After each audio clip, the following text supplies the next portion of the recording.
welcome again to another Discover Trempealeau County show. As you know, we've been traveling the back roads, the side roads, and the main roads here in Trempealeau County, discovering interesting people and the interesting things that they do. And today, we're located right here in Whitehall, the county seat of Trempealeau County, and we're going to be talking with John Albertson, who is a jeweler and a ring maker. And welcome to the show, John. We're happy to visit with you today and look at your studio. Before we do that, maybe we'll ask you a few questions. How did you get started ring making? Did you go to some kind of school or some kind of college or some kind of vocational school? Or? It's a kind of a long story, but to make things pretty simple, I was an art major at the University of Wisconsin. And art metal was my specialty. I had 6 semesters of metalsmithing. My first love was ceramics, and they talked me into taking a few metals courses, and I really fell in love with doing metal. Is that at Madison? Or? That was in La Crosse, yeah, at the UW La Crosse. Yeah, I was there for 4 years. I never did get my degree, but but I had plenty of time in the metalsmithing studio to learn a lot of the techniques that we use in ring making. Becoming John the Ringman, which is what everyone calls me around the state, was kind of an interesting story, because I had come up with a wire wrap ring design that was just flying off the shelf. Everybody just loved it. Is that something original? Yeah, that's one of my original designs. You'll be showing us that a little later in the program? I'll show you those, and I'll show you how I make those and that. And I used to do a lot of pendants and earrings and all other type of jewelry, but this ring design was so popular that if I was going to keep up with doing that, I had to pretty much just do that specifically. So I decided in 1989 to just specifically do nothing but rings. So it's been kind of fun. And then how did you get to Whitehall here? You went to school in La Crosse. How did you arrive at where you arrived, near the main street here in Whitehall? We spent quite a bit of time. My family and I were in Texas for about 15 years. Both my boys were born in Texas, and when we moved back to the Midwest... Were you making rings then, when you were in Texas? In those days I was in business for myself, and I was doing craft shows, but not a lot of metalsmithing. And when we moved back to the Midwest, we just kind of really liked this area. This little house that's now my studio was very inexpensive, and we liked the price, so we thought, well, why not move to this area of, you know, we really loved Wisconsin, and I'd been wanting to get back from Wisconsin. I'm originally from La Crosse. So it's worked out really well for us. I love it's almost like I'm retired out into the country, you know, because we were in the big cities, San Antonio and Washington, D.C., and bigger cities just were getting kind of old for us. Well, when you like what you're doing, that is kind of like retirement, you know. It's really a pleasure to have a job that you enjoy. And you work every day on making rings then? Usually on the weekends, Saturday, Sunday, I'm usually at the shows. I do a fine art show every weekend. A lot of times it's even Thursday, Friday, Saturday. I like to stay within about a 6-hour driving radius of Whitehall. So that'll put me up to down to Des Moines, Chicago, Fargo just a week ago, Green Bay. All those areas are about a 6-hour drive. So. Do you have any other outlets or places where the rings are sold? Well, there are a couple other places that you could find them.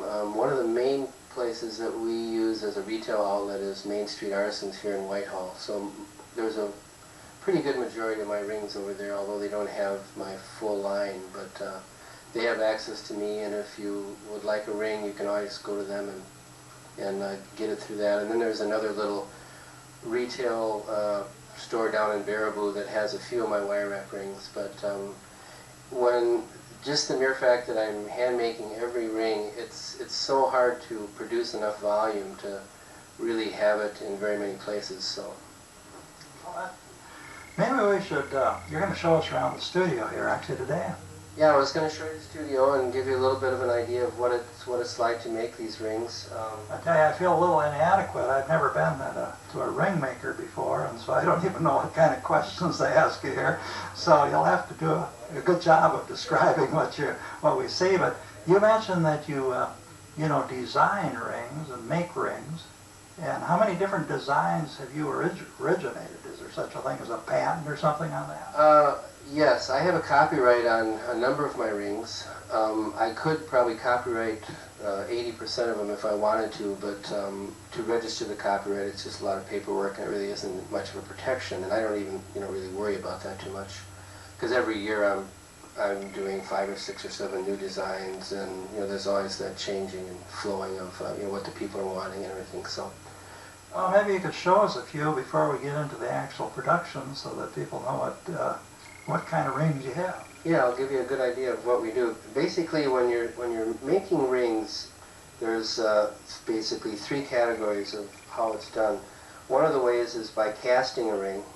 These rings here are all cast, which means it's a process of making the ring first in wax, and then duplicating that pattern, and then casting 20, 30 rings at a time. All of the stones that we have in here, these are amethyst and alexandrite as an example. We have a number of designs that take stones. We do just about every birthstone. We have some of the exotic stones like tanzanite and power shell and star sapphires and those sorts of things. Will you be describing or demonstrating the casting process? I don't understand what you mean by casting. Yeah, what I was going to show you is more of the finishing part of that's really more interesting. But the casting is done with, I'll set this down. Well, I noticed little designs, in each one of those rings. Is that part of the cast? Yes, yeah, the whole ring is actually, you make a wax of the ring, of the original. See, the way I do this is, I make the original ring, and then we make a mold of the original ring. And then when you have the mold made, then you inject wax into that mold, and then open it up, and you have a little wax duplicate of the ring. And so you make a bunch of those, you have 20 of those, and then you put them on a tree that's with about 20 rings on it, and then you pour plaster around that. And then once that plaster sets up, you basically have a mold of all the rings. So then what you do is you put that in a burnout oven. That melts all the wax out, and that's about an 8-hour process. And then when that's really hot, then you put it in the centrifugal caster. You melt the molten metal, and then shoot that into the pattern. And that's all done with it takes quite a bit of energy and talent. It takes a lot of time and talent to do that. So you actually, the designs that we saw in the rings that you just showed us, that's your design, and there's no other design like that. Am I correct? Absolutely, yeah. That's my design, yeah. Almost all my rings are my design. The only ones that are not quite as there's also a category of making rings that is it's hand fabricated, which means each little ring is individually made. And this ring these designs are different pattern wires that we can buy in 4 or 5 foot strips, and then we make all the different sizes. It takes about 15 steps to make a little simple band like that. And then some of these designs is where I've actually produced the design and cast it and that. This one is cast. This is not the molded design. This is a different procedure. Yeah, this is a procedure where I'm taking pattern wire and just fabricating and making each ring. Yeah. These rings here in gold, these are in 14 karat gold filled wire. Just a simple band like this, see, it doesn't have any pattern on it. And when they manufacture a pattern on there, we call that pattern wire. And we can buy that pattern wire in many different shapes and sizes and all that. So we buy 4 or 5 foot strips of that and then make those all into the rings. The other category of ring that we make is a wire wrapped ring. And these rings here is the original pattern that I came up with that inspired me to be John the Ringman, so to speak. This is the one that was just flying off the shelf. I just couldn't make enough of them. And even today, it's very hard to keep up with these. Describe some of the characteristics of that ring that make it so popular. Well, I think the fact that it's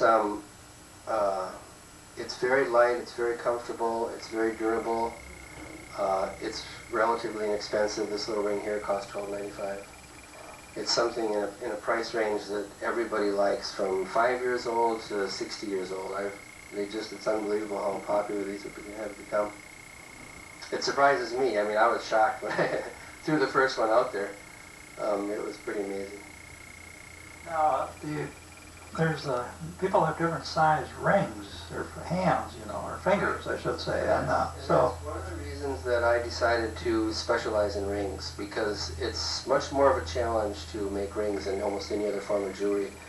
If a woman likes a pendant and she's, oh yeah, I love this pendant, fine, walk away with a pendant. But if she likes a ring, she's got 10, 15 choices of where it's going to fit her. And now it's toe rings and thumb rings and little knuckle rings and all that. So the sizes we really have to have a lot of inventory to accommodate all the sizes. You showed us quite a number of rings. Give me the impression that you make a lot of rings, different kinds of rings. How many rings do you make altogether? Different kinds of rings. We do probably upwards of 60 different styles, plus we take usually about 72 trays, which translates into about almost 1,500 rings to a show, usually, or more than that even. Now you have some different types of rock. I don't know if the rock is the right word. Or these are some of the different stones that we use in our rings. Is that something that you have to cut, to form the ring, or do you use that particular? We buy all these faceted already. That is, faceted means what? Faceted is where the stones are actually cut. Yeah. So then you form the ring around the stone that you have. Yeah. When I go to a show, I have all the different shanks ready to put the stones in. I have all the different sizes from 1 up to about 15 in there. And so when I go into the studio to make rings, I'm usually filling these boxes up and trying to keep my backup, enough. So that gives you an idea of how many rings that we're producing. And each one of these boxes, like this, has 3 different types of rings in here. So I could open one of these up to show you too. This one is the faceted stones, and we have a number of different sizes in each one. So if someone would want a size 6.5 and a 4mm round, whatever, it's ready to go. All you have to just pop the stone in there. Well, that's kind of for custom made, you might say, for individual. Right, we custom make almost. Whenever we go to the show, I bring all my tools and we custom make them right there at the shows. Well, if you have 60 different varieties, John, how do you keep track of all that? Well, the funny thing about that is when we first started doing this, we realized that in order to talk about these, we would have to give them all names. So we came up with a name with every one of our rings. We've got Louis is our iguana ring, and we've got squiggle ring and infinity ring and frog rings and geckos, and we give them all a name so that we can talk about them when we need them. Where's John, right? Yeah, John the Ringman's not up there yet. Well, what do you have? You've developed a lot of rings. You've got 60-some different varieties. What are you working on in your mind that you haven't created yet? More than you could ever imagine.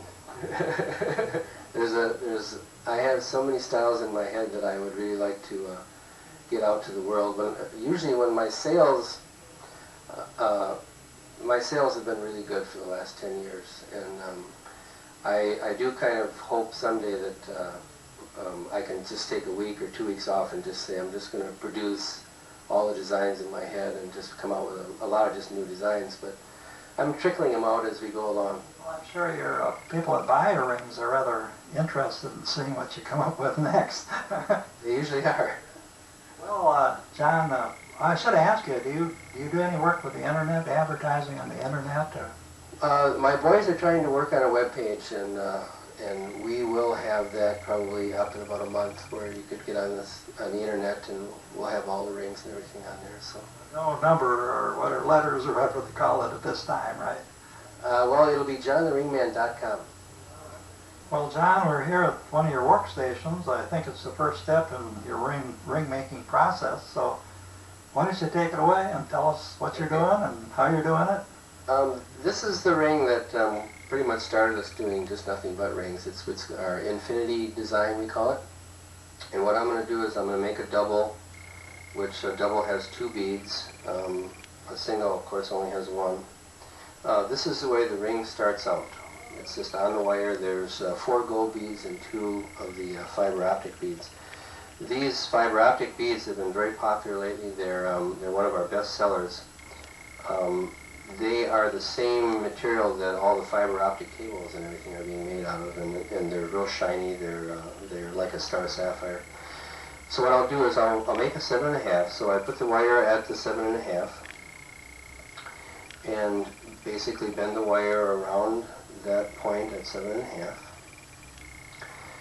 And then we take a flat nose pliers, which is flat on both sides, and we bend that so that that wire is at each angle there. And then this wire goes to this side, and then we turn the ring over, and then this part of the wire here goes into the ring, so we put that inside the ring, and then we crimp it right there. And each one of these steps it's just meticulous craftsmanship. Every one of my little fingers is working pretty hard at each of these steps. We take the little clippers and we clip off that side of the wire, and then we go around to the other side and do the same thing on the other side. This extra wire that you're seeing is what will eventually twist. And then we go around it 4 times to make it nice and strong. Trying to make it so you can see it here. This is the step, and then we clip that. Okay, now this is what makes it, I think, so distinct, is when we put it back on the mandrel, this little wire here, we take a round nose pliers, which is rounded all the way, and we set that right in there, and then we do that little twist on it, just like that. And then we take the other side, get the bead where it's supposed to be, make another twist, and that's pretty much a finished ring now. We have to do a little bit of bending on it to get it back to where it's perfect. And then whenever you cut wire, you have a little burr there, a little sharp sticky thing, and so you want to file, we always file that down. And that's pretty much a finished ring right there then. Wow, it takes good eyes, and you got very nimble fingers, don't you? Yeah, it's really helped my guitar playing to be able to do this. Yeah, each step is really amazing. Real obvious you've done those maneuvers before. Yeah, I probably made upwards of probably 500,000 of these.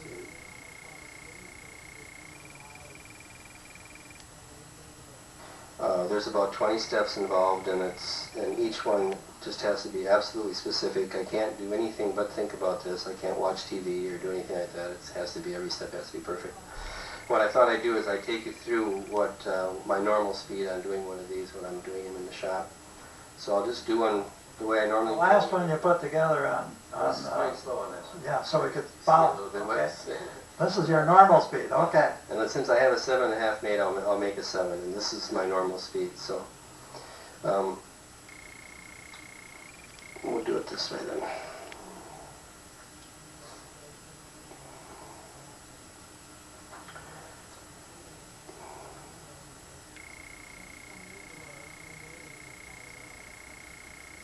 That's incredible coordination you have. Well, like I say, each step has been 10 years of non-stop doing the same thing really makes you good at something. So I liken it to playing the violin, like I said before. You don't really have, you can't even think about anything else, can you? Well, I can think about something else once I'm on a roll. One of the things that made this happen a lot faster for me was wearing this apron, because I know exactly where each of my tools are, and it's kind of like drawing a gun where I don't even have to really think much about, you know, what I'm grabbing and what tool I need. It's all kind of, it's gotten to be quite automatic. And this is one of those ring designs you Yeah. developed, Yep, this is, we have a copyright on this one registered with the United States Patent Office, which was kind of fun. And last step. There it is. Oh wow, how long was that? About 1 minute and 20 seconds. Oh, 1 minute, 20 seconds. It used to be a minute and a half. I can see why you made a $500,000 to say rings like that. Yeah. Do you make any other type of rings in this particular station here, or? Yes, I can switch to a different style now. What else I wanted to show you was I wanted to go through maybe showing you the steps of once a ring is actually cast. This is a rough casting. What we do is we have. Let me ask you: is this one of the rings you cast yourself, and the technique that you told us about a little earlier? These are all individually cast. Yeah. But when I make the mold, when I do the original ring, this ring is the mold is 11 and a half. And so when we cast the rings, we have 30 rings at 11 and a half, which isn't going to work. So what I do is I go back in and I size them all. So not only do I make them all, but then I size them again too. So, and what I was going to show you was the process we go through to size them. We switched from wire wrapping over to the cast rings. This is one of the rings that we've. It's a rough casting. That means it's not polished or anything. There's a sprue here that we need to be taking that off. And so what I'm going to do is I'm going to take this 11 and a half and I'm going to make some varying sizes here. And the way we do that is we cut through the metal with the little clippers, and then I take the join it together like that. And we also do a little filing here to make sure that this is a perfect seam so that it fits perfectly together. Solder won't flow through holes and gaps, so we have to file that with a file. And I've already done that on the 5 rings that I've got up there, so then what I'll do is I'll show you how we solder those together. Now, for sizing, you do that on that instrument that we saw just a minute ago. Right. When I'm making all the different sizes, what I'll do is I'll just make 3/4s, 3/5s, 3/6s, 6 1/2s, and do all the different ones. Right now I've got about from a 5 to about a 7 1/2 up there. You know, that must be a little hard cutting. You have to take little snips at a time. Huh? You're right. Yeah. Doing all that cutting and getting all the exact sizes is kind of a trick. We're going to use our we're going to use our torch. And when I use this torch, what I do is I have to exhaust it out into the outside there, because the solder that we put on these has some toxic elements in it that we don't really want to be breathing. So once I get the flame adjusted right here, and of course I've already, on this ring here, I've already put the paste solder, it's called paste solder, on there. This is where all the paste solder is along here. And we just put a little paste solder on there. That will be, that will heat up and melt into, join the ring together. How hot is that? It's about 1200 degrees. So we start in there. And this material that I'm working on is called garnet block, and garnet block it reflects heat very well, and so the ring heats up very quickly, and you can see it starting to almost change colors there. Usually they'll get a little bit of a red glow, and the solder is melting there a little bit, and see how the ring is red and the solder is melting. You have to heat the whole ring up? Yep, you always got to heat the whole ring in order for it to get a good solder flow. So then this one is what I call my hot seat. That one's already getting warm from just sitting up there. So it allows me to make and solder more rings at a time there. You see, this one is heating up even quicker than the other one. Solder seems to ignite. Yep, the solder ignites. It kind of burns off some of the flux. And Got to get a good little heating there. And once it starts flowing, I like to keep it on there for just a little while longer to make sure we get a good solder seam. When you're done with the procedure, is it possible to distinguish where the solder is, or does it melt right into the ring? It melts right into the ring, but that's where the finishing comes in. As we go into another step of finishing that we'll show you in a little while, that makes the ring look all brand new and shiny. This stage, of course, you see the rings turning black, and that black we take off of there by putting it in acid. These rings, the next step for these rings will be going into an acid bath.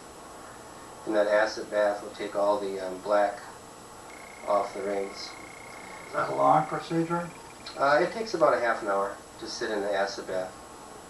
I'll do this last one, and then we'll put them both in the acid and let it sit in there for a little while, and then we'll go into the next step.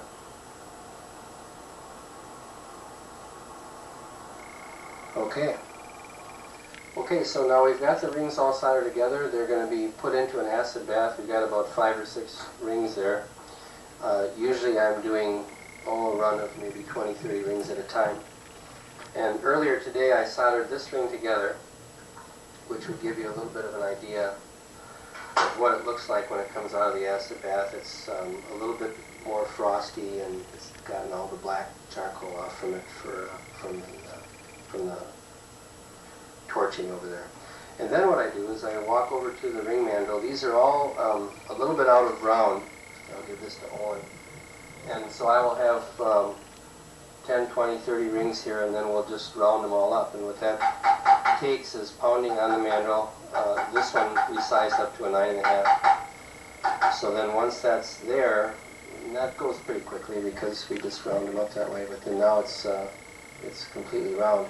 So the next step then would be to do a pre-polish on it, and I need to grind down this part of the metal here, and then there's also from the castings there's little flow lines, and we grind those out, and that'll be the next step. Okay, then now what we're at is we're at the stage where we're going to be taking the little flow lines here and the flow lines here from the metal casting. We're going to take those out so it's nice and smooth. This is going to be a little bit noisy, so I may not even be able to talk through this, but we have 3 different grits that I can show you, and these are all pre-finished. This is very rough, and it's taking quite a bit of metal off. This little bit here is a diamond impregnated wheel that's very aggressive, and it will just take that metal right off of there. And these are also diamond impregnated wheels. This is a coarser one. This is once I get to this stage, the ring will start looking polished. So I'll just go through those 3 stages, and meanwhile here too I have the air sucking these dusts and particles out so that I don't have to be breathing that and die too young here. So.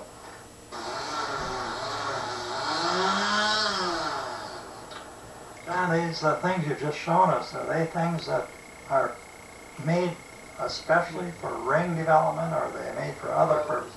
They are used in different, different things, but this is all mostly specifically working in working in metal. See, now that looks shiny, but it's very rough. And there's a few lines there we're going to take off now, and this one will screw quite a bit of dust.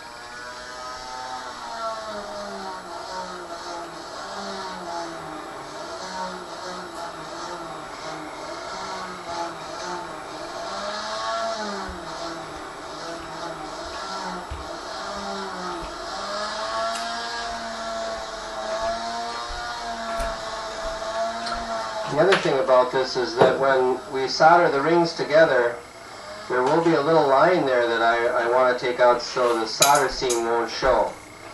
So that's what I'm doing, grinding that. And we also can, if there's a little burr here, we grind that from the inside a little bit too to make sure that's nice and smooth.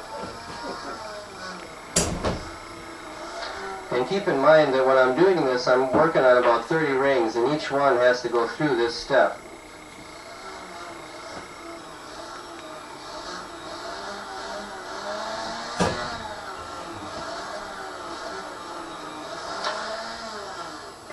And normally what I'll do is I'll do, you know, like I say, 20, 30 rings at a time and then change the wheel out, so it's a little faster that way. But this is still a very coarse wheel. This is taking a lot of metal off. Usually, this is the finest wheel right here. So if I wanted to put a real high finish on it, I would use this wheel. But from this stage, after this wheel, then I go to a mass finishing technique, which we do. We put them into the mass finisher, which there's about 6 steps to that, and that will, I can do all the rings at once. So I can do 150 rings at once or 200 rings at once. This way, this is very labor intensive to do each ring like this, but we'll do this final one and then we'll take you to that step.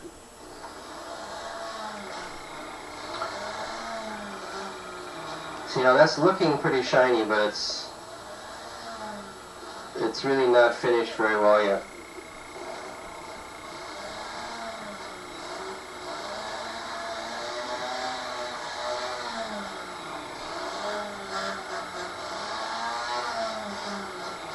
But these 4 or 5 wheels, or these couple wheels that I'm using here, are some of the best ones I've found for doing a very quick job of making the ring where I can put it into the tumbler right from here. And what the next stage will be, well, I'll show you how we do the tumbling and mass finishing. Now the ring that we were just polishing, it's a pre-polish on this ring, and we will go into a mass finisher, and the mass finisher has different grits. And these are some of the grits that we use. This is the coarsest grit, which is pink. And they're in little triangle forms, and the rings all sit in here, and it vibrates, and it puts a nice finish on them. And then from there, from this one, we go to the blue one.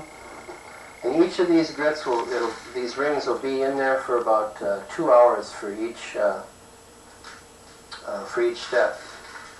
And then from this one, we go to the little white ones, and this is where it's starting. After they come out of here, they look very polished.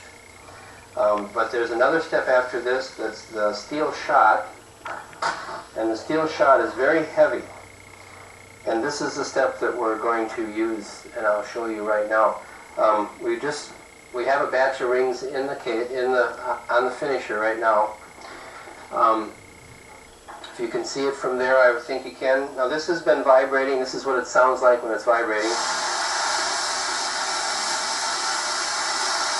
And these rings have been in there for about 2 hours. So what we're going to do is take all of them out. And usually when they're in the polishing, mass finishing, they have liquid in them. And they have chemicals in them, so we rinse those chemicals off, and it drains. I don't have any water flowing up here, so I have to do everything by hand. I'm always running water up and down from upstairs here. But you can see that the rings are looking pretty good in here. Right now there's about 50 rings, about 75 rings in there. So while that's draining, we'll get our little sieve ready here, and of course all the little stones will fall through and all the rings will be sitting right here. Okay, now we got a good drain on that. That's good enough anyway. And all these go into here.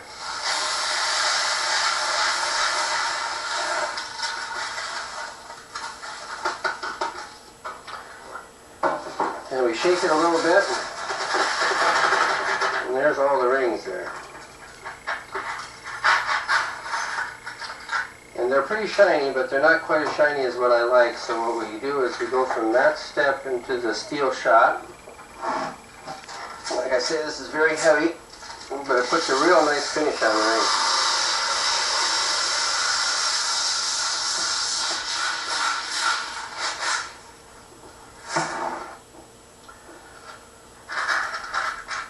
So the rings go in there next.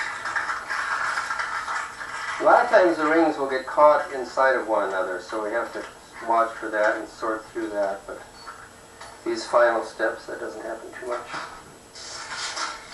So we put them in there. We add a little bit of water to it, not too much, but a little, just to get the chemicals working. And then we we have a little dry compound that's kind of a soapy compound that will puts a nice finish on them. Okay, and then we'll put the lid back on. Actually, there's a couple that are stuck inside of each other, so might as well get those. Put that back on and put it back in for the final finish.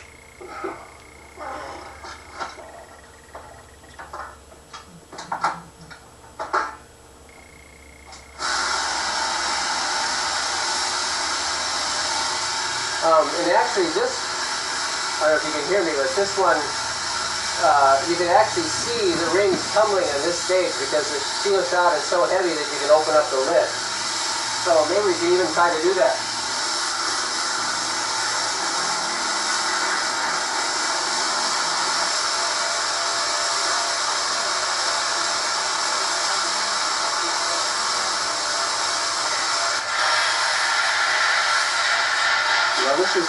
This is the final step, and it's been in here for 2 hours. Sometimes I'll even run this one about 4 hours because I put a really nice finish on them, and now these are all pretty well done. So we have about 50 rings that are finished. John, you've demonstrated 2 different techniques of making rings. One I think you call cast, and the other was wire wrap, and you have one other basic technique that you use. And this is one of the more simple ones because we buy this pattern wire already with a pattern in it. You can kind of see a little bit that way. And then we just basically mark all the different ring sizes and saw it and cut it and form it into rings and solder it together. And there's about 15 steps to just even do a simple one like this. And you can see on the wall back here where we've got, you know, a lot of different pattern wires and different sizes of wire, and those are basically what we use. How many different patterns do you have? There's quite a variety up there. There's probably 20, 30 of them up there. Yeah. What are these rings made for, men or women or both? I usually make mostly women's rings because they're the real buyers of rings. It's one of these days I'll do a few men's designs, but I need to come up with one. Well, is there anything else, John, that you want to talk about here in your studio? Well, that pretty much gives you a nice overview of everything. It's been a real pleasure to show you all this, and it's real exciting. And if you ever want to stop in and see any of the rings at Main Street Artisans, that'd be fine. They'll be there. Maybe you could repeat your website. Oh yeah, it'll be johntheringman.com. It will be our website. Up and running hopefully within a month. Well, it's been a real pleasure looking at your techniques of making rings. It's been something I've never seen before, and it impressed me. It's very complex, very tedious, very, you know, you got to be real accurate about things.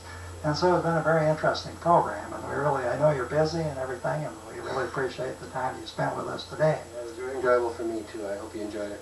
And so we want to thank everybody for watching again another show of the Discover Trempealeau County, and we'll see you the next time.